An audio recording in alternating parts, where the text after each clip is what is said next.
Olá, seja bem-vindo, seja bem-vinda à nossa análise de hoje. Vamos direto ao ponto. Espaços confinados. Sabe aqueles ambientes que não foram feitos para a gente ficar lá dentro por muito tempo? Pense em tanques, silos, tubulações, galerias subterrâneas. São lugares bem comuns em várias indústrias, né? Mas que, nossa, carregam riscos bem sérios, muitas vezes invisíveis, e que podem ser fatais. E para a gente entender como garantir a segurança nesses locais, nossa fonte hoje é a norma regulamentadora NR33. A gente está usando a versão atualizada de 2022. É ela que dita as regras aqui no Brasil. Então, qual a nossa missão aqui? É descomplicar um pouco a NR33. Vamos ver o essencial, o que é mesmo um espaço confinado para a norma, quem faz o que na segurança e quais são as medidas assim cruciais que não podem faltar. Ok, vamos mergulhar nisso. Para começar, então, o que a NR33 realmente define como espaço confinado? Não é só um lugar apertadinho, certo? Exatamente. Não é só ser pequeno. A definição é bem precisa e exige três condições juntas, ao mesmo tempo. Primeira, não foi projetada para ocupação humana contínua. Não é um escritório, uma sala normal. Entendi. Segunda, tem meios limitados de entrada e saída. Pensa numa boca de visita, sabe? Um acesso mais complicado. Aham. E a terceira, que é um ponto super crítico, já existe ou pode vir a existir lá dentro uma atmosfera perigosa. Atmosfera perigosa. Isso aí já soa bem sério. O que significa na prática? Olha, significa basicamente três tipos de risco no ar que a gente respira lá dentro. O item 33.2.2.1 detalha isso. Pode ser, por exemplo, falta de oxigênio ou até excesso de oxigênio, Excesso também? se for conhecida controlada, mas fora disso o perigo é grande. Falta de oxigênio causa asfixia, claro, e excesso aumenta muito o risco de incêndio. Nossa, Outro cenário é ter contaminantes perigosos, tipo gases tóxicos, vapores, até poeiras, acima dos limites que a saúde permite. certo. E o terceiro cenário é a chance de ter uma atmosfera explosiva, ou seja, a mistura do ar com alguma substância inflamável, na proporção certinha para, pum, explodir. Entendi. E tem um detalhe interessante que eu vi no item 33.2.2.2. Não é só sobre o ar, né? Isso, bem lembrado. Locais de armazenagem, tipo silos de grãos, onde o próprio material pode, sei lá, engolfar, soterrar a pessoa. Que horror. Pois é. Esses locais também são considerados espaços confinados se tiverem acesso limitado e não forem feitos para a gente ficar lá dentro direto.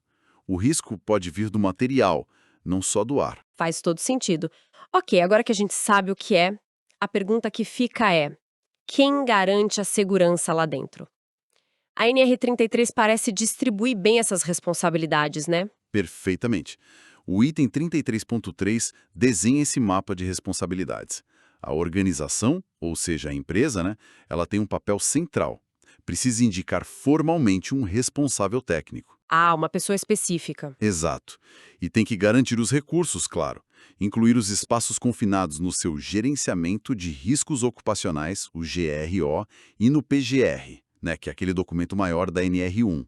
Além disso, tem que sinalizar, isolar os espaços, treinar o pessoal, dar os equipamentos, garantir uma equipe de emergência pronta e ficar de olho nas contratadas também. E esse responsável técnico, qual a função dele mais no detalhe? Então, ele é o especialista da coisa. É ele quem tem que identificar e fazer um cadastro completinho de todos os espaços confinados da empresa. Tipo um inventário, sabe? Uhum. Ele também adapta o modelo da permissão de entrada e trabalho, a famosa PET, para a realidade da empresa. Desenvolve os procedimentos de segurança, diz quais equipamentos são os certos, monta o plano de resgate e coordena os treinamentos. É a cabeça técnica por trás da operação segura. Entendi. E pensando no dia a dia mesmo, na operação, o supervisor de entrada parece ter um papel bem ativo ali, né? Fundamental. Ele é tipo o guardião do processo ali no local. É ele quem emite a PET antes de qualquer um entrar, ele confere se os equipamentos de segurança estão ok, se estão funcionando, Certo. garante que todo mundo siga os procedimentos que estão na PET, confirma que a equipe de resgate está pronta para agir. E ele pode cancelar a operação a qualquer sinal de problema. No fim, é ele quem encerra a PET formalmente. E ele pode ser o vigia também? Ou são funções separadas? Olha, ele pode acumular função de vigia sim, mas isso tem que estar escrito na PET e previsto na análise de risco. Não é a regra geral, é uma possibilidade com condições. Falando no vigia, então. Ele é tipo aquele anjo da guarda que fica do lado de fora, né? O que exatamente ele faz? É bem essa imagem. O vigia fica lá fora o tempo todo. Controlando o acesso, só entra quem está autorizado na PET. Ele mantém a contagem certinha de quem está lá dentro. E a comunicação? Comunicação constante com o pessoal lá dentro. E atenção, ele não pode fazer nenhuma outra tarefa enquanto está de vigia. Nada de dar uma saidinha rápida, atender telefone, foco total. Entendi. Se algo der errado, é ele quem chama o resgate. Se tiver aqueles movimentadores de pessoas, é ele quem opera. E ele tem autoridade para mandar todo mundo sair correndo de lá se perceber qualquer perigo, se um alarme tocar ou até se ele mesmo não puder continuar vigiando por algum motivo. Aqui tem um ponto que eu achei bem interessante. Vi que o vigia pode cuidar de mais de um espaço ao mesmo tempo. Isso não é arriscado? Como funciona isso? É uma possibilidade que está lá no item 33.3.4.1. Mas assim, com muitas restrições, justamente pelo risco envolvido, né? Imagino. Ele precisa conseguir enxergar todas as entradas dos espaços que ele está cuidando, diretamente, sem depender de câmera, a não ser que uma análise de risco muito bem feita justifique essa exceção. Certo. O número de espaços não pode atrapalhar a atenção dele.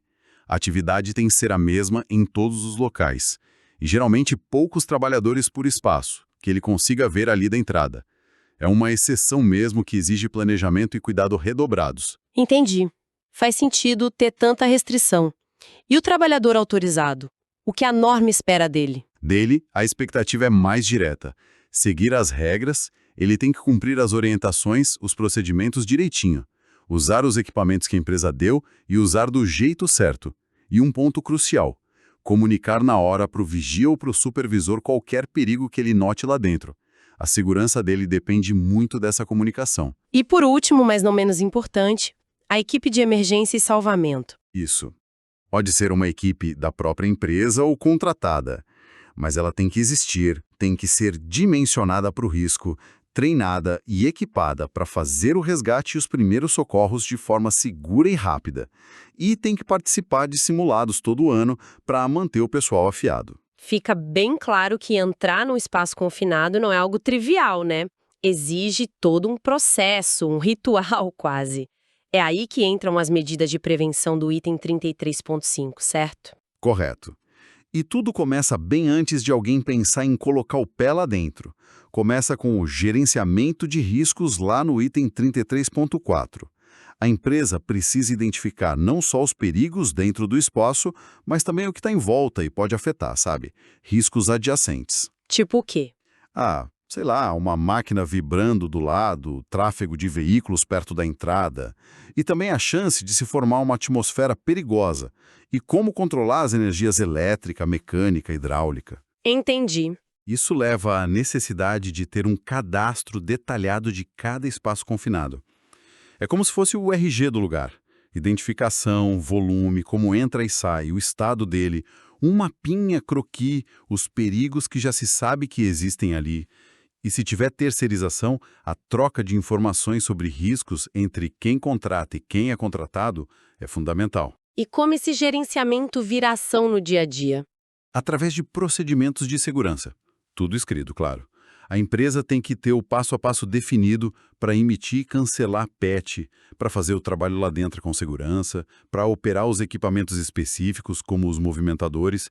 E não adianta fazer o procedimento e engavetar, né? Pois é. Tem que revisar sempre que acontecer algum incidente, algum susto ou se mudar alguma coisa no processo ou nos riscos. E o coração disso tudo parece ser a tal da permissão de entrada e trabalho, a PET.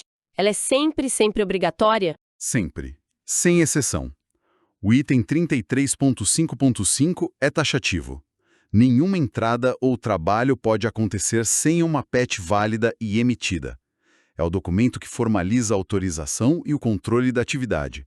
Mostra que os riscos foram vistos e as medidas de controle estão funcionando. E o que essa PET precisa ter para ser considerada válida? Ela é tipo um checklist final de segurança. Tem que ter identificação clara do lugar, o que vai ser feito lá dentro, os perigos daquele momento específico que vem lá do PGR, mas também da avaliação feita na hora antes de entrar. Ah, tem avaliação na hora. Sim, fundamental. Os resultados dessa avaliação atmosférica inicial têm que estar na PET. E os nomes, quem é o supervisor, quem é o vigia, quem são os trabalhadores autorizados, data e hora de início e fim previstos, e as assinaturas dos responsáveis. O anexo 2 da norma até dá um modelo, mas a empresa pode adaptar. E como funciona na prática? É papel? Pode ser digital? Pode ser dos dois jeitos. Física, em duas vias. Uma fica com o supervisor, outra com o vigia. Ou pode ser digital. Se for digital, o sistema tem que garantir que a assinatura eletrônica seja válida e que o vigia consiga acessar essa PET o tempo todo, mesmo se estiver numa área classificada aí, tem que usar um equipamento seguro para isso, claro. E guarda por quanto tempo? Importantíssimo. Quer que vá por 5 anos. Fica lá como prova de que o controle foi feito. E tem que estar disponível para os trabalhadores se eles quiserem ver. E a validade dessa PET? Dura quanto tempo? Dá para estender? A regra é valer por uma jornada de trabalho. Prorrogar até pode, está lá no item 33.5.12.1. Mas a norma é bem chata com isso, o que mostra o quanto é sério. Só pode estender por, no máximo, 24 horas no total. E só se nada mudar. Mesma atividade, mesmos riscos identificados, o monitoramento da atmosfera tem que ser contínuo, o vigia tem que estar lá o tempo todo. Nossa, bom restrito. Sim. E tem que reavaliar as medidas de segurança a cada pausa ou interrupção. A lógica é, ficou na dúvida? Emite uma PET nova. É mais seguro. A outra coisa que a gente vê é a sinalização 33.15.13. O que a norma exige aí?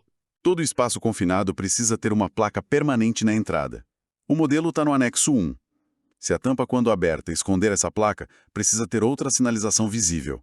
Em lugares com muito movimento ou que corroem fácil, essa placa tem que ser mais forte, indelével. E durante trabalho? Aí usa sinalização temporária, para indicar se a entrada está liberada ou se está proibida naquele momento. Tem uma exceção para tampas em ruas, calçadas que já existem. Essas não precisam ter a gravação permanente, a não ser que sejam trocadas por novas. Você mencionou controle de energias. Isso me lembrou na hora do louto, o bloqueio e etiquetagem. Como a NR33 trata disso? Sim, o controle de energias perigosas 33.14 é super importante. A norma exige um procedimento formal de bloqueio e etiquetagem. O objetivo é simples, garantir que nenhuma energia perigosa elétrica, hidráulica, ar comprimido, vapor, o que for, seja liberada por acidente enquanto tem gente trabalhando lá. E como faz isso?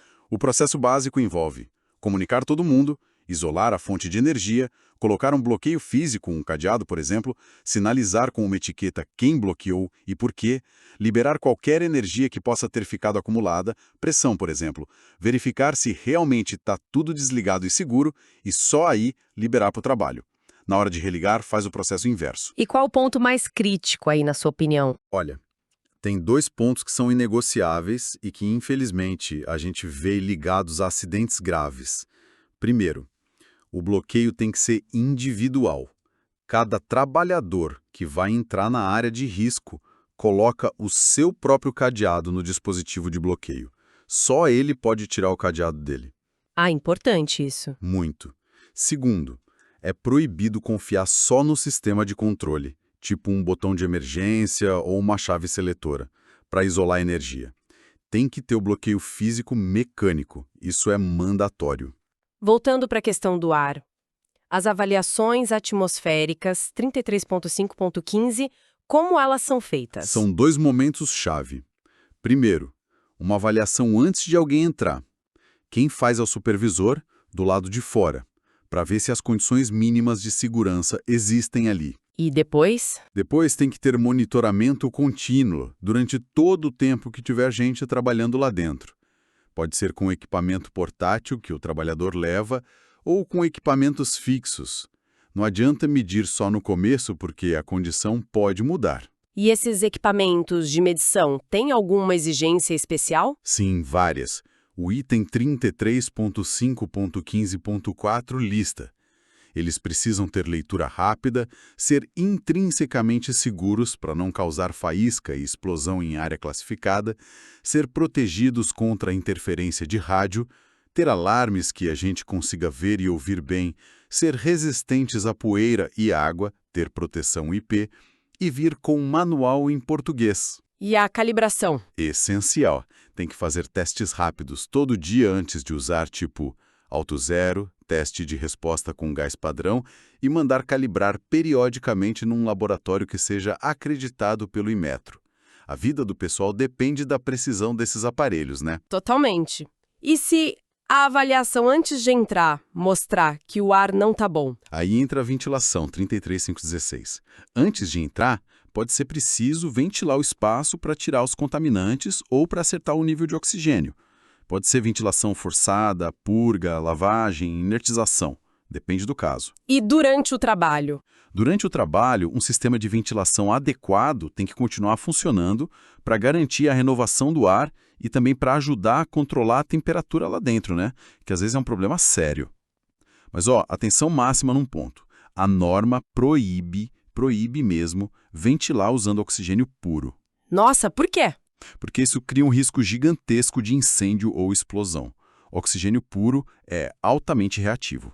Entendi a lógica. E sobre outros equipamentos, 33.517, que mais é importante? Se a área tiver risco de explosão, que a gente chama de área classificada, todos os equipamentos que vão ser usados lá dentro, não só os de medição, têm que ser certificados para esse tipo de ambiente, para não virarem fonte de ignição. Faz sentido. E para situações extremas, tipo entrar numa atmosfera que é IPVS, imediatamente perigosa à vida ou à saúde, aí não tem conversa. A proteção respiratória tem que ser a máxima. Ou máscara autônoma, daquelas com cilindro nas costas e pressão positiva, ou um sistema de ar mandado, mas que tenha também um cilindro de fuga para o trabalhador conseguir sair se o suprimento principal falhar. Não dá para arriscar nada nessas condições. A norma também se preocupa com a saúde dos trabalhadores, 33.519, né? Além da parte física. Sim, exatamente. Não basta a pessoa estar, digamos, tecnicamente pronta. Ela precisa ter saúde física e mental compatível com os desafios de trabalhar um lugar confinado. Isso inclui avaliar os fatores psicossociais. Como assim? Avaliar se a pessoa tem, por exemplo, claustrofobia, se ela consegue lidar bem com o estresse de estar num ambiente restrito, potencialmente perigoso. Essa aptidão, tanto física quanto mental, tem que ser avaliada nos exames médicos ocupacionais e registrada no ASO, o Atestado de Saúde Ocupacional, que faz parte lá do controle da NR7. E se, apesar de tudo isso, alguma coisa dar errado? Como fica a preparação para emergências?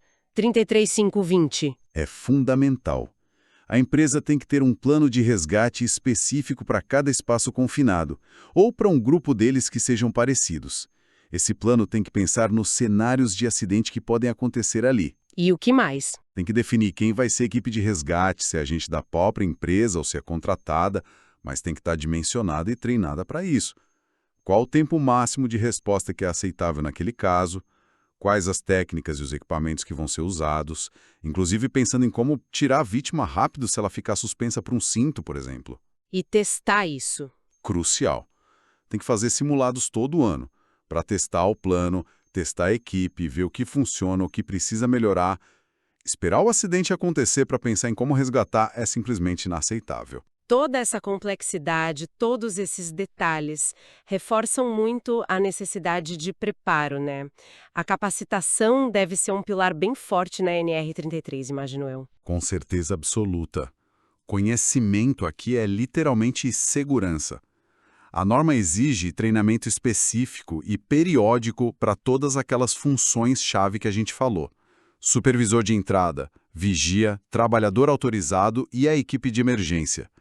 Não é qualquer treinamento, é um treinamento direcionado. E a carga horária é pesada. É robusta, sim. E varia conforme a função. O supervisor de entrada, por exemplo, tem 40 horas de treinamento inicial. E depois, reciclagem anual de 8 horas. 40 horas? Nossa, isso realmente mostra o peso da responsabilidade desse papel, né? Exatamente.